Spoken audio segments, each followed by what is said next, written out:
My parents told me I didn't deserve food because I didn't pay for it, then tried to charge me rent at 15 and cut off my insurance.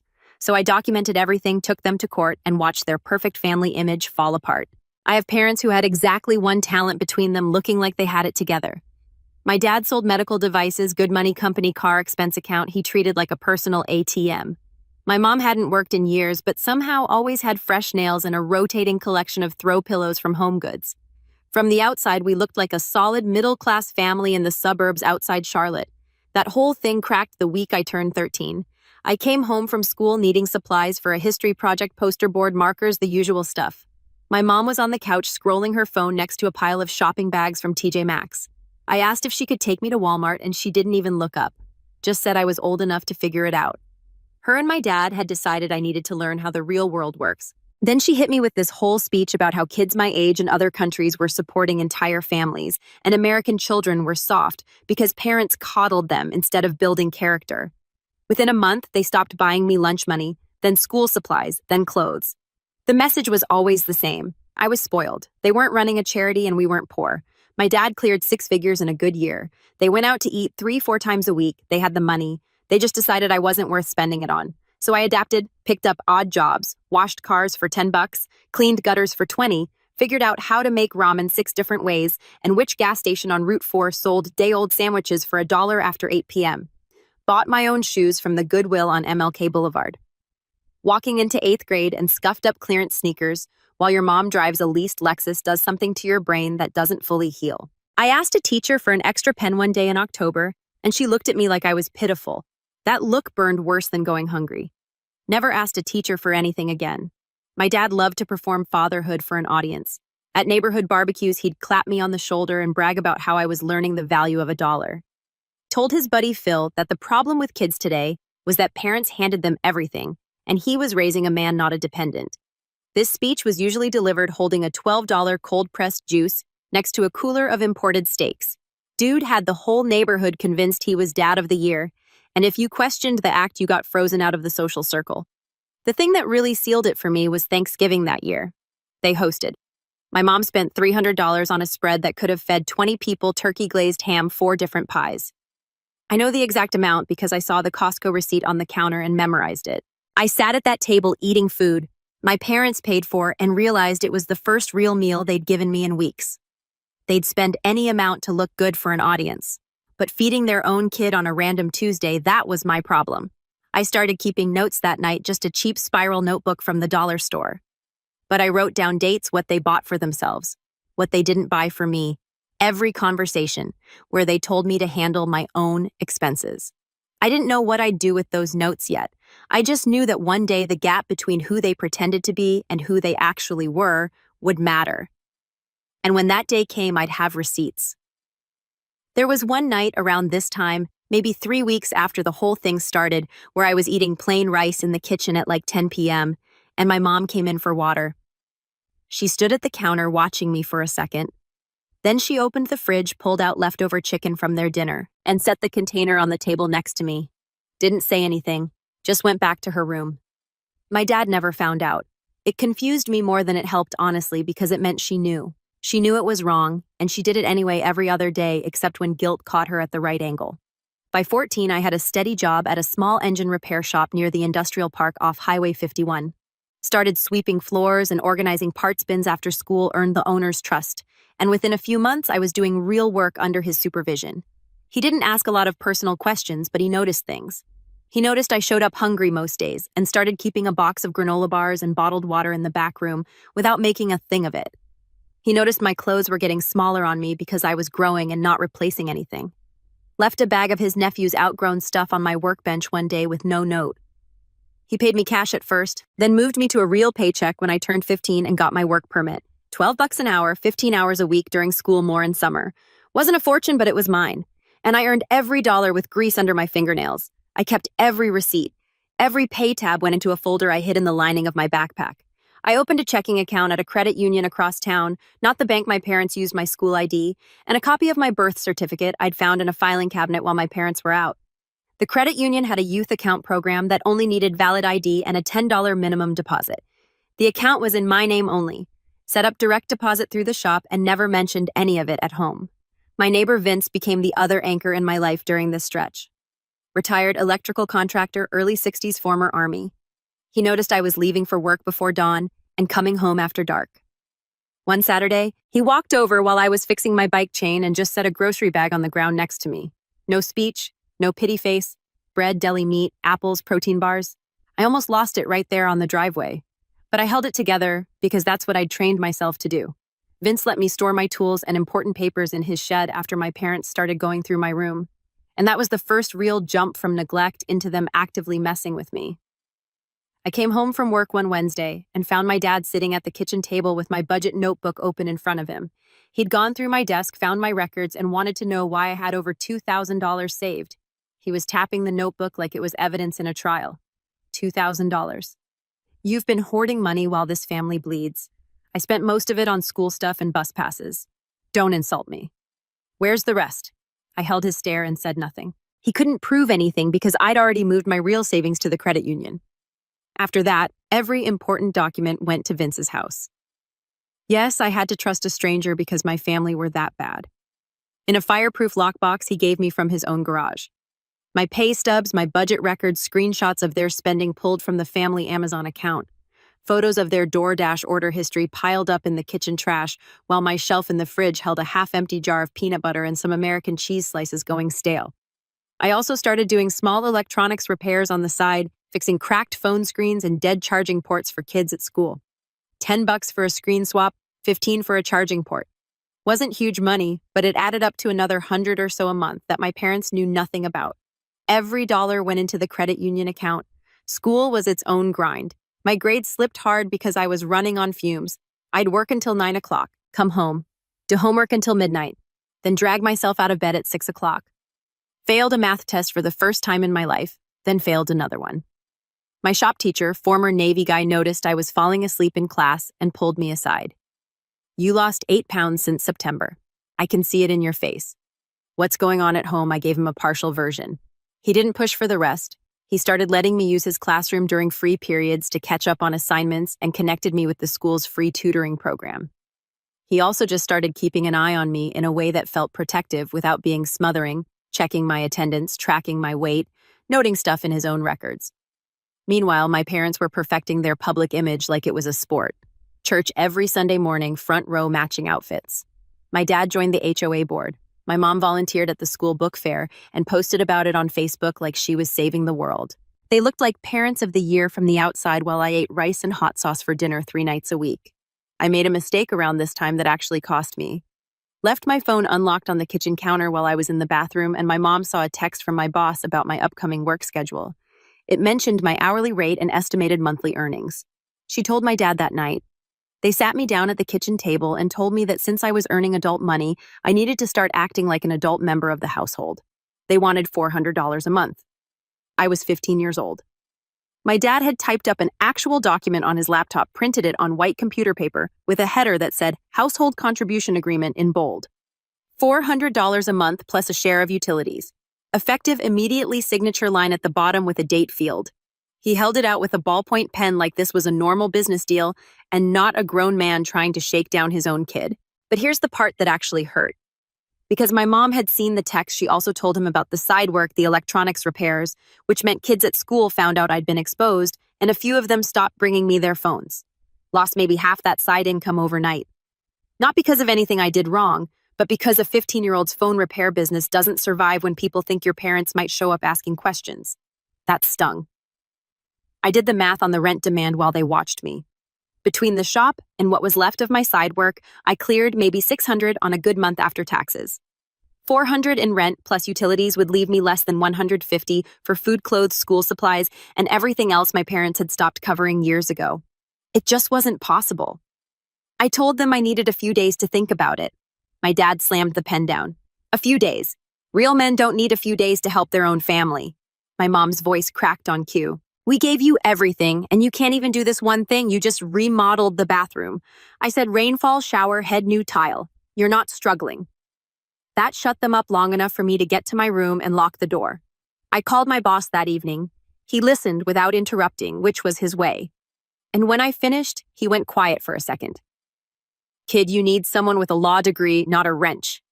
That one sentence changed everything. Next day after school, I went to the public library downtown and used their computer to search for legal aid in the county. Called 3 numbers and got voicemail automated menus and 1 disconnected line. The 4th one connected me to a receptionist who said minors couldn't request services without a parent or guardian present, and hung up before I could explain. I almost quit right there, but I went back the next day, called the same number, asked for a supervisor, got transferred twice, sat on hold for 40 minutes, and eventually reached a woman at the county legal assistance office. She was sharp, direct, and clearly buried under a caseload that could fill a warehouse. She asked specific questions: how old I was, what state we lived in, what my parents provided versus what they didn't. When I described the rent contract, her tone shifted. She explained the basics. Parents in North Carolina have a legal obligation to provide food, shelter, clothing, and medical care until 18. They can't charge rent to a 15-year-old. She told me to keep documenting, and she'd draft a formal letter laying out their legal obligation. She also told me straight up she had dozens of active cases and couldn't be my personal attorney. There'd be stretches where she wouldn't be available. I needed to be realistic about that. The letter arrived by certified mail 4 days later. I wasn't home when it came, but I knew the second I walked through the front door because the air in the house felt different. My dad was sitting at the kitchen table with the letter unfolded and his hands flat on the surface, knuckles white. My mom stood behind him with her arms crossed, tight, eyes rimmed red. My dad didn't yell. That was scarier than yelling. He spoke in this low, controlled voice. "You got a lawyer involved in our family." I didn't respond. "You have no idea what you've started." My mom added that people would find out and think they were terrible parents. I stood there with my backpack still on, held eye contact with my dad until he looked away, then walked to my room. Could hear them arguing with each other through the walls for 2 hours, each blaming the other for letting things get this far. The rent contract quietly disappeared from the kitchen counter. But the war was just getting started. My dad put a keyed padlock on the pantry within a week.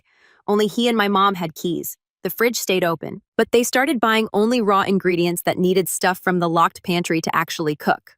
Like frozen shrimp means nothing when you can't get to oil seasoning or rice. Food existed in the house but was useless to me, and they could point to a stocked fridge if anybody ever asked. They watched my schedule like hawks. My mom started calling the shop to check my hours, framing it as a concerned mom keeping tabs on her hardworking son. My boss played along but pulled me aside after the 3rd call. "Your mom called again, wanted to know if you worked last Saturday and how much you made. I told her you swept floors for a few hours. She's fishing. Kid, be careful." They went through my room at least twice a week. I know because I started leaving tails. A strand of hair across a drawer, a pen at a specific angle. The tails got moved every time. Then my dad canceled my health insurance by not paying the premium on the family plan. I found out when the school nurse couldn't process a visit for a cough that wouldn't quit. That same week, somebody slashed my bike tires at the shop overnight. Security camera footage was too dark to ID anyone. Replacing those tires cost me $60 I needed for food.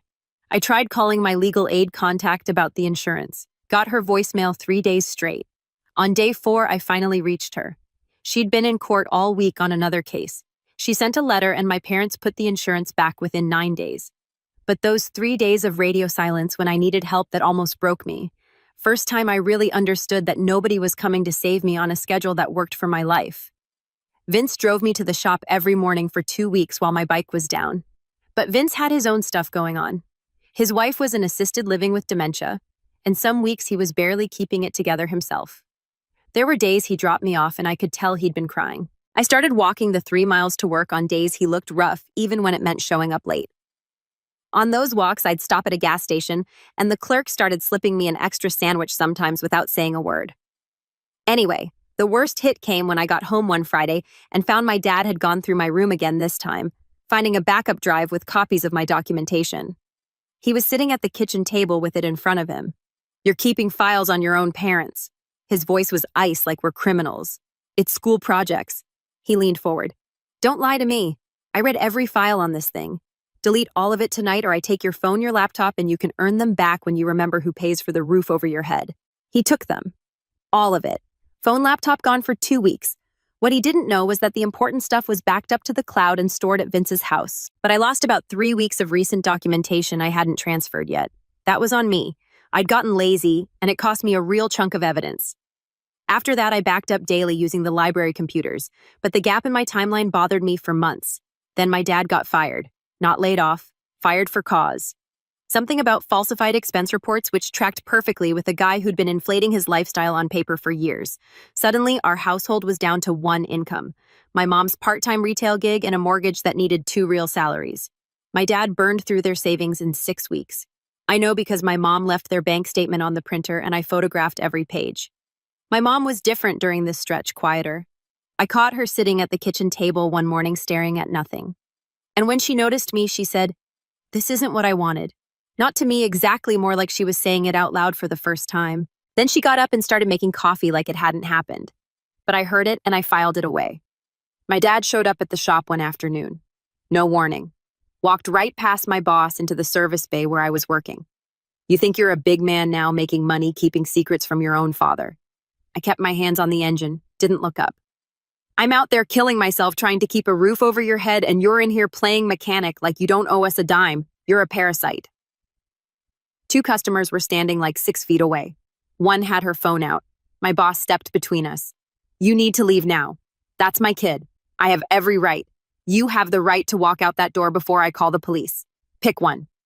My dad kicked over my toolbox on the way out. Sockets and wrenches scattered across the concrete floor. My boss filed a police report that same afternoon. The smear campaign kicked off the following week. My dad told people at church I was a troubled kid being manipulated by outside influence. My mom backed his story. She always did in public whatever her private doubts were. Worked on some people. A few neighbors stopped waving, but my shop teacher noticed the shift and started documenting what he saw. My weight still dropping the dark circles, the gap between my parents' public story and what was obvious to anyone actually paying attention. He reported his concerns through proper channels, which triggered a mandated reporting thing under state law. I found out when the caseworker called my cell 2 days later. The caseworker was overworked and running on autopilot. My case was one of probably 40 on her desk. She scheduled a home visit and told me to have my documentation ready. I spent that week prepping. Every photo receipt, screenshot, and dated notebook entry went into a 3-ring binder organized by date. Half my documentation never made it in. The library printer was down for days, and I ended up at a FedEx spending 18 of my own money to print proof my parents wouldn't feed me. I was mostly on my own for this one. My parents staged the house like an open listing, deep cleaned every room, stocked. The fridge, took the padlock off the pantry. My dad wore a button-down and used his sales voice. And honestly, the first visit didn't go great for me. The caseworker saw a clean house, a full fridge, 2 parents performing their hearts out. She pointed at the screw holes where the padlock had been, and my dad didn't miss a beat. Had a rodent issue last spring. Squirrels got into the pantry through the attic. We sealed it up, but the holes are still there. Been meaning to patch that. She wrote it down without pushing back. My parents rattled off details about my school schedule. Close enough to sound credible, not quite right on any of it. The caseworker said the case would stay open and she'd return in 3 weeks. But her tone said she was checking a box before moving to the next house on her list. I went to Vince's shed after that visit and punched a workbench until my knuckles bled. 3 years of keeping records, and the system looked at my parents' clean kitchen and shrugged. Vince found me there 20 minutes later, bandaged my hand without a word, and said, "One visit doesn't close a case. You know that." He was right, but it didn't feel like it that night. After the visit, my parents held the performance for about 10 days. Then old habits crept back. The padlock didn't go back up, but my mom started buying food I was allergic to and claiming she forgot. My dad picked up his nightly interrogations about my income right where he left off. They couldn't help it. Control was their whole operating system. I tracked their finances through the bank statements my mom kept leaving on the printer. Credit card debt climbing fast. My dad's unemployment checks barely covered minimums. They were maybe 4 months from defaulting on the mortgage and too proud to admit it. Around this time, I also started quietly reaching out to extended family. I sent my cousin a long text explaining what was really going on. He called me back an hour later. "I don't know, man. Your dad seems pretty normal at family stuff. You sure you're not just upset about the rules that hurt?" But he agreed to keep his eyes open. I just wanted one person who'd heard my side. My mom had another crack in her armor around this time. I was doing homework at the kitchen table late one night, and she came in to get water. Stood there for a minute, then said quietly, "Your father wasn't always like this." I didn't respond. She added, "I don't know when it changed." Then she went to bed. It wasn't an apology. It wasn't enough, but it was something real from a woman who'd spent years performing alongside my dad. The unannounced visit came on a Tuesday. While my dad was at a job interview and my mom had called in sick, the caseworker found my mom home in pajamas at 2 p.m. with an empty fridge, a pantry back down to nothing, and my bedroom door removed from its hinges. My dad had taken it off the weekend before as punishment for my attitude. No door meant no privacy, no way to change clothes without being visible from the hallway. The caseworker looked at the empty hinges. "Where is your son's door, ma'am?" My mom's eyes darted. "My husband. It was warped. He took it off to fix it. When, last week, I think. And the pantry. Last time I was here, it was fully stocked. We just haven't been to the store yet this week." The caseworker didn't argue. She just photographed the missing door, the empty pantry, the fridge contents. Everything she needed was right there in front of her without the performance in the way. She called me after, and her tone was completely different. Told me things were being escalated. That night was the worst it ever got. My dad came home and my mom told him about the visit. I was in my doorless room listening to him go from quiet to volcanic in about 30 seconds. He stormed down the hall, red-faced veins standing out in his neck. "You did this," voice shaking. "You brought the government into my house." I said nothing. "The second you turn 18, everything you own goes on the lawn. You are dead to me." I looked at him and gave him nothing. Silence was the one thing my dad couldn't fight. He grabbed my desk chair and hurled it into the drywall hard enough to punch a hole through. Plaster dust just hung in the air. Then he stood there breathing hard, staring at the hole he'd made. And for maybe 2 seconds, his face did something I'd never seen. This flash of something that looked almost like horror at himself, like he could see what he'd become from the outside for one brief second. Then it was gone. He stormed out the front door and didn't come back for hours. Next morning, I showed Vince the cracked wall. He photographed it with timestamps. I reached my legal aid contact. She called back same day for once and told me to file a police report. The officer who took my statement was young and clearly uncomfortable, but he filed it. 3 days later, my parents made their last play. My dad came at me with a new agreement, softer language this time. No rent, just a voluntary contribution of $200 a month toward groceries, calm voice, rehearsed delivery. My mom stood behind him, but she wasn't nodding along. She was just standing there with her arms crossed, staring at the floor. I pulled out my own document, 3 pages, mostly written myself, using a template my legal aid contact gave me because she was tied up in court again. It laid out every documented incident from the past 3 years. Food deprivation, padlocked pantry, insurance cancellation, workplace harassment, property destruction. It said they provide all legally required support without conditions. My income stays untouched, and any violation gets reported immediately. My dad read the first page, and his face went through like 6 different expressions. My mom started crying. Not the performance crying, the real kind where your hands shake and your breathing breaks apart. My dad refused to sign, pushed the document back across the table. I'd rather lose the house than let my own kid dictate terms to me. My mom stared at him. And this is where all those small cracks, the leftover chicken at midnight, the "this isn't what I wanted," the "your father wasn't always like this," finally split wide open. Her voice was flat, dead steady. "Sign it. You're taking his side now. I'm taking the side where I don't lose everything because you can't stop." She paused. "I've been going along with this for 3 years, and look where we are. Sign the paper." Kitchen went silent. My dad looked at her like he was seeing someone he didn't recognize. Then he picked up the pen. They both signed. I photographed every page and sent copies to my legal aid contact and Vince before my parents even left the kitchen. Then I went to my room and sat on my bed staring at the hole my dad had punched in the wall. Plaster dust was still on the carpet. I hadn't cleaned it up because I wanted it there. Evidence you could touch. The wall was real. The hole was real. And the document they just signed was the most real thing in that house. People think revenge is a moment, a door slam, a mic drop, one devastating sentence. Nah, real revenge is a system.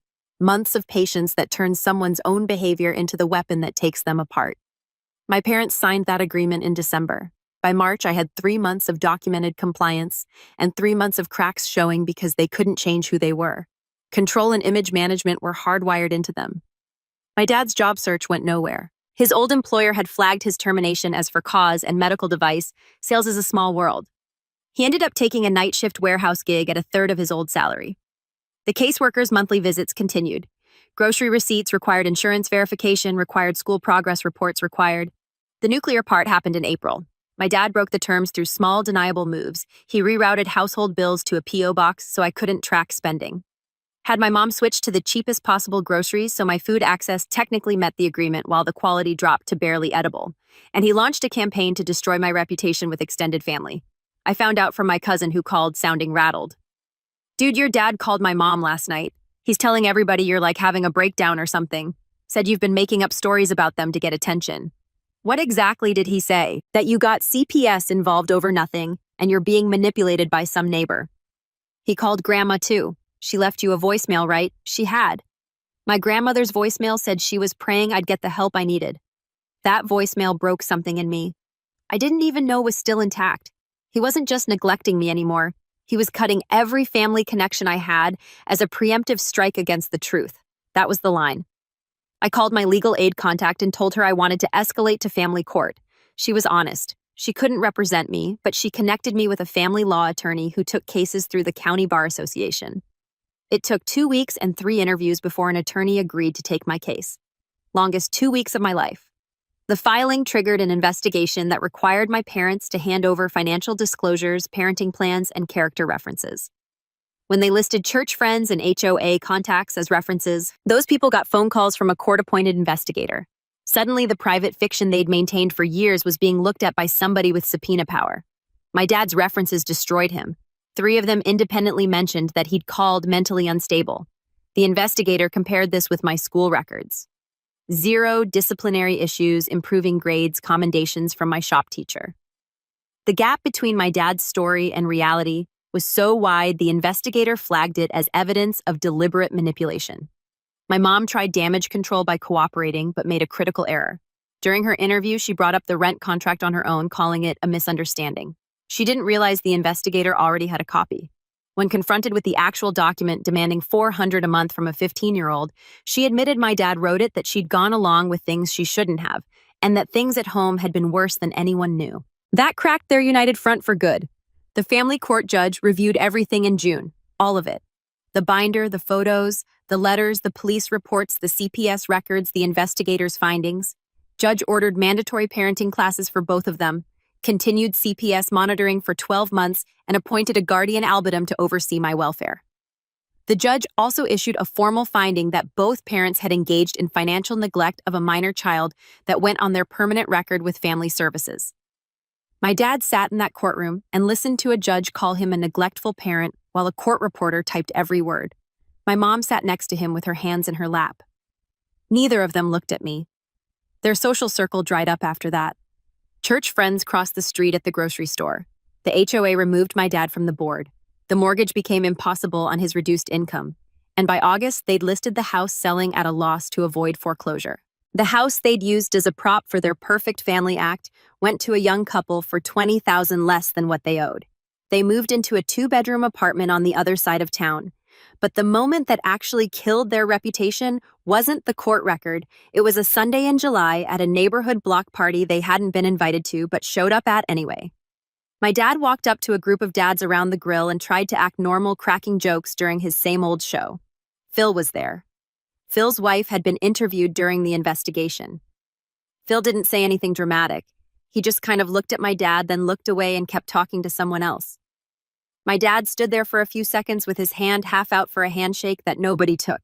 He laughed at something nobody had said, one of those forced laughs that makes everyone cringe. Then another neighbor said something like, "Hey, everything okay at home these days?" in this flat tone that made it clear he already knew the answer. My dad started saying something about privacy and family business, but he was talking to backs that had already turned. Nobody yelled. Nobody made a speech. They just stopped including him like he'd already left. My mom tugged his arm after about 2 minutes of him standing on the edge of the group trying to find an opening that didn't exist, and they walked back to the house. Sometimes the quietest rejection cuts deepest. My cousin eventually came around after the court findings reached the family. He told me a bunch of relatives had quietly apologized to each other for believing my dad's version. My grandmother never called me directly, but my cousin said she stopped talking to my dad entirely. The final confrontation came in September. I was 16. Got accepted into a dual enrollment program at the community college. My boss had given me more responsibility at the shop. Vince helped me open a savings account earmarked for college with over $4,000 in it. Most of it earned at the shop, some from the electronics work I'd rebuilt after the initial hit. My shop teacher wrote me a recommendation letter. I was at the kitchen table doing homework when my dad sat down across from me. He looked 10 years older than he was worn through. My mom stood in the doorway behind him. He cleared his throat like he'd practiced this. Things got out of hand on all sides. I think we can agree on that. I didn't look up from my textbook. Families go through rough patches, he said. But we stick together. That's what family means. I closed the textbook, looked him dead in the eyes. You stopped feeding me when I was 13. You locked the pantry. You tried to take my money. You showed up at my job screaming. You told the entire family I was crazy. I paused. That's not a rough patch. That's a choice. You made it every single day for 3 years. I'm not done. I don't hate you. Hate takes energy. I can't waste on you. But I will never trust you again. Every decision I make from here on out is designed so I never need a single thing from either of you ever again. That's not anger. That's just math. My dad stared at me. My mom wiped her eyes in the doorway. Neither one argued. There was nothing left to argue with. I went back to my homework. They went to the living room. I heard the TV click on low volume. Some reality show my mom liked.